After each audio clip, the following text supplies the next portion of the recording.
Otávio Albuquerque, empresário milionário de 42 anos, vivia em uma mansão luxuosa cercada de silêncio.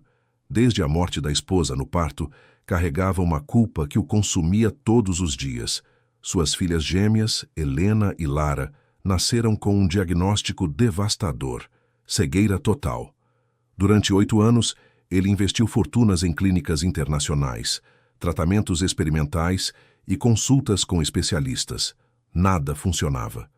Antes de começar, me conta uma coisa. De onde você está assistindo agora e em qual horário do dia? Quero muito saber até onde nossas histórias estão chegando. E já te aviso, não saia desse vídeo. O que você vai ouvir aqui é muito mais do que uma história.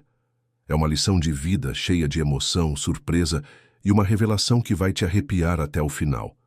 O vazio que pairava sobre a casa era sufocante, preenchido apenas por choros contidos e risos que nunca ecoavam. Naquele ambiente sombrio, Otávio se tornara um homem frio e ausente, imerso no trabalho para fugir da dor. Sua empresa de logística internacional prosperava, mas de que adiantava o sucesso se não conseguia devolver às filhas o direito de ver o mundo? Helena e Lara passavam os dias presas no quarto, em um espaço adaptado, onde até a luz das janelas era proibida. A luz faz mal para os olhos delas, diziam os médicos.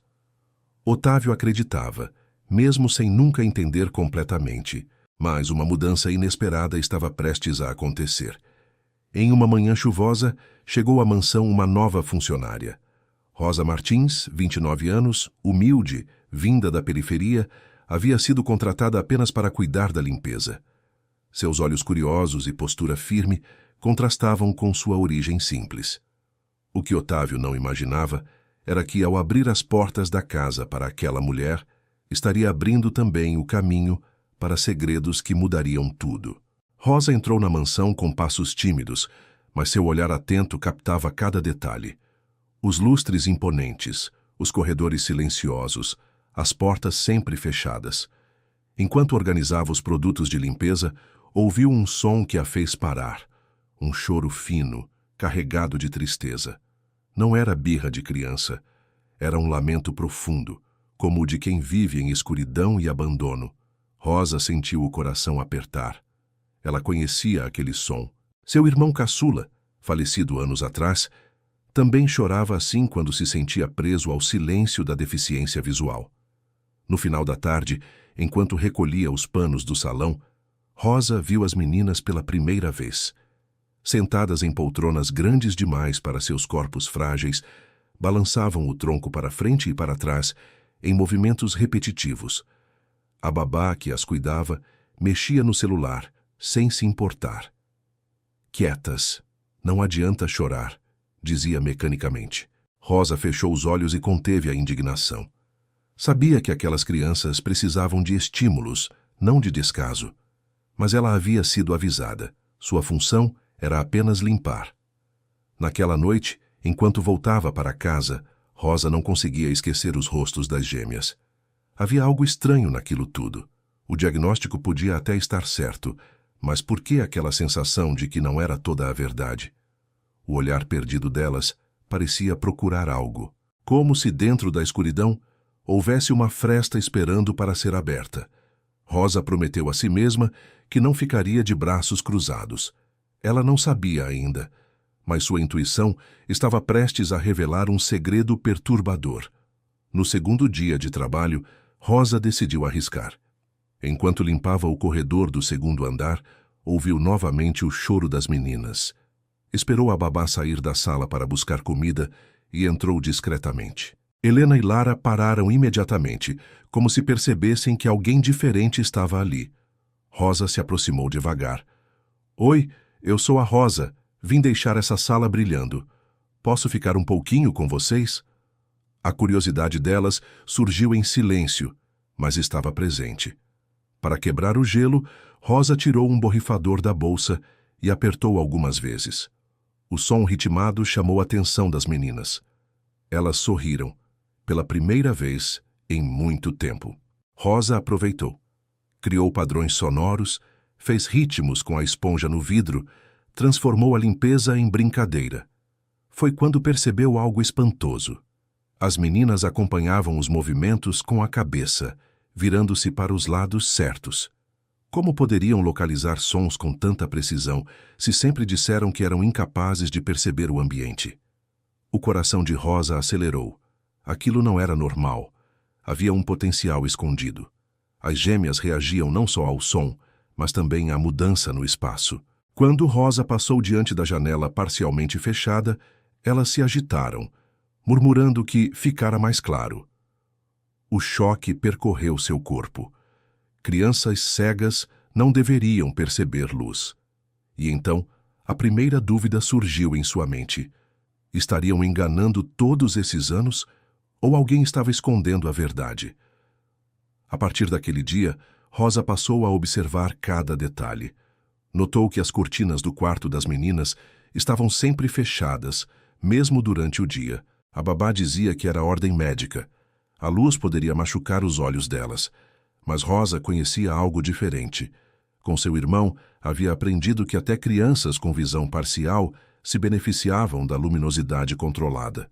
Por que, então, manter as gêmeas mergulhadas em escuridão permanente?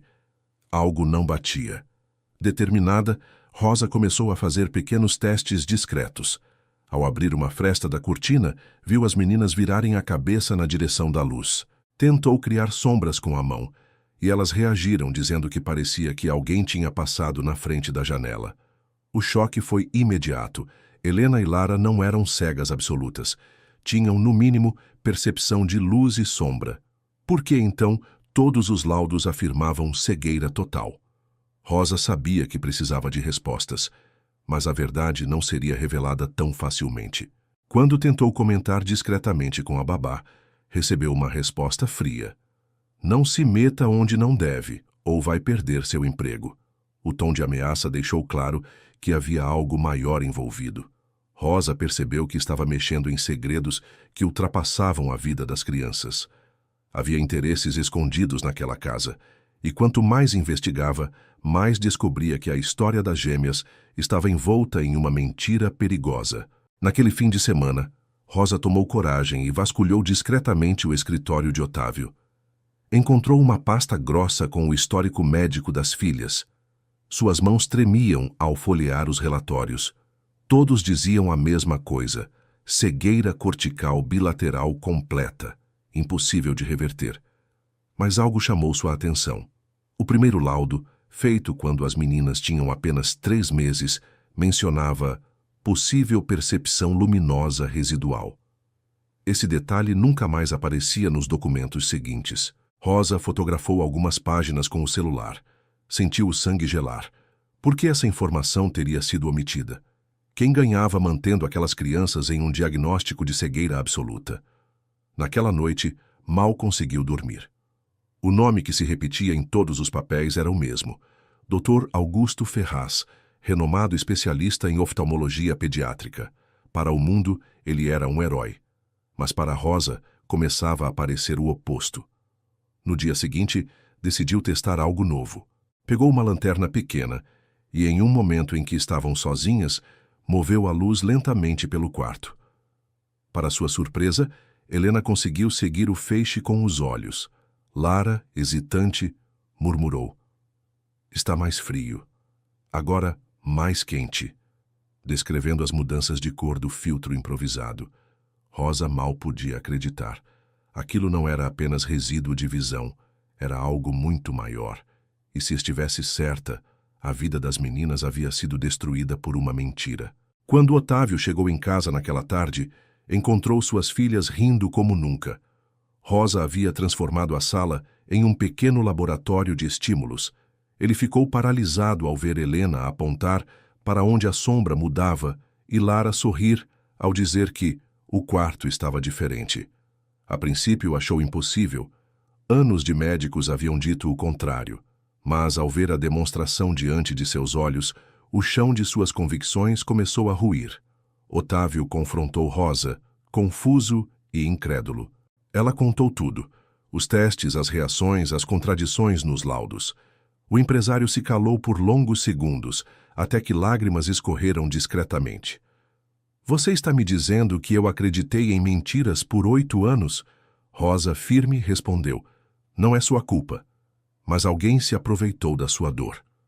Otávio não queria acreditar, mas a esperança renascia dentro dele pela primeira vez em anos.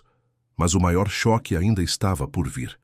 Na semana seguinte, o próprio doutor Ferraz apareceu na mansão, furioso, ao saber que Rosa estava interferindo no tratamento das gêmeas. Ele acusou a funcionária de irresponsabilidade, dizendo que poderia causar traumas irreversíveis. No entanto, quando Helena e Lara o viram, recuaram apavoradas. É o homem da luz que dói, gritou Lara, escondendo-se atrás de Rosa. A sala mergulhou em silêncio. Aquele médico não era apenas negligente. Ele era o pesadelo das meninas. O confronto foi inevitável. Otávio exigiu explicações, mas doutor Ferraz apenas reforçava que era impossível qualquer melhora. Rosa, com coragem, enfrentou-o diante do patrão. Essas meninas foram condicionadas ao medo, foram privadas da luz propositalmente. O médico tentou desmerecê-la, alegando que ela não tinha formação. Mas Otávio já não era o mesmo homem passivo. O que via em suas filhas era inegável. E a confiança na palavra do médico começava a se desfazer. Nos dias seguintes, a pressão aumentou. Inspetores do Conselho de Medicina apareceram na mansão, denunciando o suposto exercício ilegal da medicina por parte de Rosa. Mas ao ouvirem Helena e Lara dizerem que sempre conseguiam ver um pouco, mas ninguém deixava, os homens saíram desconfiados. Ficava cada vez mais claro que havia algo errado nos diagnósticos. Rosa sabia que precisava de ajuda externa para derrubar aquele esquema. Era arriscado, mas decidiu procurar alguém que confiava. Foi assim que entrou em contato com a doutora Clara, especialista respeitada em oftalmologia pediátrica. Ao ouvir a história e assistir aos vídeos gravados por Rosa, a médica ficou em choque. Essas meninas têm visão residual significativa. Alguém ocultou isso deliberadamente. Doutora Clara se ofereceu para examiná-las com equipamentos modernos. O exame confirmou. Helena e Lara possuíam cerca de 35% de visão funcional, o suficiente para se desenvolverem quase normalmente. A farsa começava a desmoronar. A revelação caiu como uma bomba. Otávio, revoltado, percebeu que havia sido enganado por anos, gastando fortunas em tratamentos inúteis. Pior, suas filhas haviam sido condenadas ao escuro por pura ganância. Ao confrontar Dr. Ferraz com os novos laudos, recebeu apenas ameaças. Você não sabe com quem está mexendo, disse o médico antes de sair às pressas. Mas dessa vez, Otávio não se calaria. Com provas em mãos, decidiu processar todos os envolvidos. Enquanto a batalha judicial ganhava força, algo muito mais importante acontecia dentro da mansão. Helena e Lara, antes frágeis e tristes, floresciam dia após dia. Com estímulos e exercícios, passaram a reconhecer cores, distinguir objetos e até desenhar as primeiras figuras simples. O momento mais emocionante aconteceu numa tarde ensolarada, quando correram até o pai e disseram em uníssono: Papai, agora podemos ver você. Otávio chorou como nunca, abraçando as filhas com força. A história das gêmeas ultrapassou os muros da mansão. O caso virou símbolo de justiça e inspirou mudanças nos protocolos médicos do país. Uma fundação foi criada para apoiar crianças com deficiência visual e oferecer diagnósticos justos. Rosa, antes apenas uma faxineira, tornou-se referência de coragem, e naquela casa, onde antes reinava o silêncio, agora ecoavam risos, cores e a certeza de que, mesmo na escuridão mais profunda, sempre há uma luz esperando para ser descoberta. E agora eu quero saber de você. O que faria no meu lugar? Já passou por uma situação assim? Deixe sua opinião nos comentários. Eu vou adorar ler a sua história também. Se essa história tocou seu coração, não esqueça de curtir, se inscrever no canal e compartilhar com alguém que precisa ouvir essa mensagem hoje. Juntos, podemos espalhar histórias que inspiram e transformam vidas.